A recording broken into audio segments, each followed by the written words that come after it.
Bonjour tout le monde, bienvenue sur ma chaîne YouTube, ici Kim et aujourd'hui j'avais pensé vous amener avec moi pour faire le ménage de mes bibliothèques. Alors puisqu'il me reste que quelques jours en confinement, j'avais pensé pour compléter mon beau ménage de printemps, faire également celui de mes étagères. Puis celui-ci inclut pas juste tasser les livres et pousseter puis les remettre, non c'est vraiment faire un tri, les réorganiser aussi peut-être. Donc si ça vous intéresse, restez avec moi.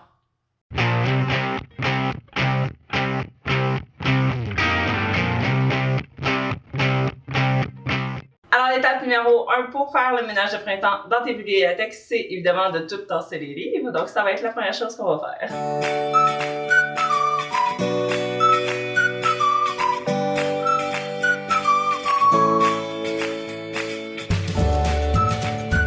Bon, j'ai pensé à en faire plus que celle-là est vraiment courbée puis elle me fait vraiment peur. Je pourrais profiter du fait que je suis en train de réorganiser pour faire des petits changements. Je vais juste faire ça comme ça. Je vais la mettre plus proche du sol.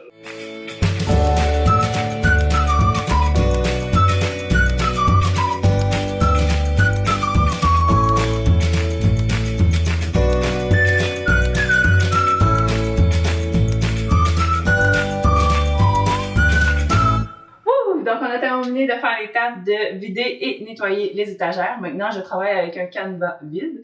Donc, je peux les réorganiser un peu comme je veux. J'avais pensé faire un petit peu différent.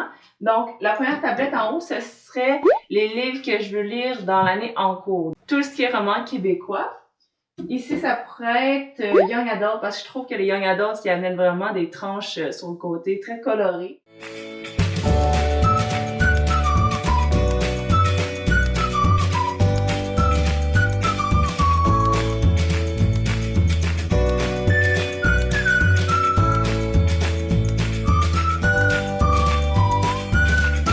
Bon, après 1h30, 2 heures, je sais pas, j'ai perdu la notion du temps, j'ai finalement terminé le ménage de mes deux bibliothèques principales. Je suis vraiment soulagée et je suis vraiment contente d'avoir fait le swap d'étagères parce que ça, je pense que c'est le smart move qui m'a fait gagner quand même quelques mois.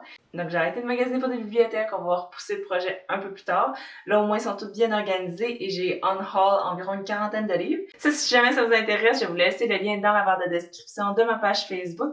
Je pensais à ça pendant que je classais les livres. Je pense que je vais faire un album photo qui va vraiment contenir tous les titres que je veux me délaisser. Pour la fin de la vidéo, je vais juste faire le tour de mes étagères par section. Donc, on va commencer avec la bibliothèque numéro 1. Donc, comme j'avais dit, ce serait l'étagère de livres que j'aimerais avoir terminé d'ici la fin de l'année. Donc, je les ai juste séparés entre Young Adult, Adult et à droite plus jeunesse et classique. Ensuite, sur la seconde étagère, c'est les livres québécois. Donc, debout, les livres que j'ai lus, non lus. Et à droite sont tous les services de presse. Un peu plus bas, ce sont toutes mes Young Adult que je n'ai pas encore lus, donc il y en a quand même quelques-uns.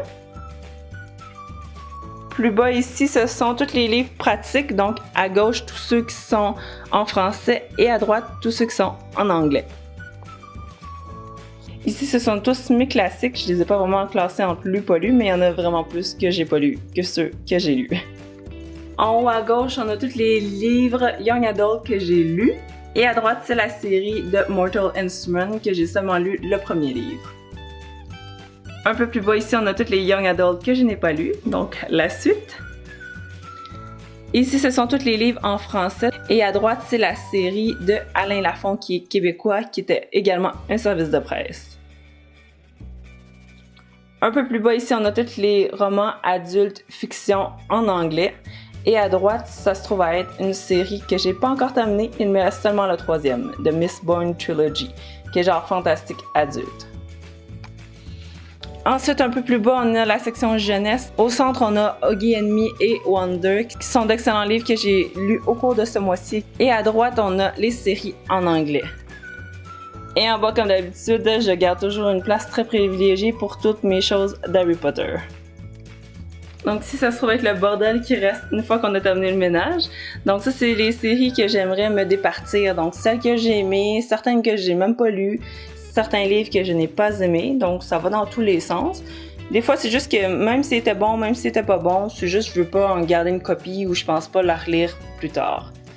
Donc voilà. Et il y en a un petit peu ici aussi. Donc voilà, c'était tout pour mon reshelving / on haul. Donc tous les livres que je veux me débarrasser, délaisser vont être sur ma page Facebook un peu mieux décrit. Je sais pas exactement quand, dans les prochains jours. Je ferai pas ça tout de suite, là. Je suis un petit peu tannée et raquée. Si cette vidéo vous a plu, n'oubliez pas de lui laisser un pouce en l'air et laissez-moi savoir dans les commentaires si ça vous a donné goût vous aussi de faire le ménage de vos propres bibliothèques et surtout savoir comment vous organisez vos bibliothèques à vous. Moi, comme vous avez vu, c'est comme langue / genre / lu, pas lu. Donc, c'est une façon, je dis pas que c'est la meilleure. Sur ça, on se retrouve pour une prochaine vidéo. Désolée d'avoir manqué la vidéo de mercredi. Dans le fond, je fais un vlog qui s'étale sur plus de jours que je pensais. Vous allez comprendre, je pense qu'il va être uploadé sûrement mercredi prochain. Donc, on se retrouve la semaine prochaine. Bye bye!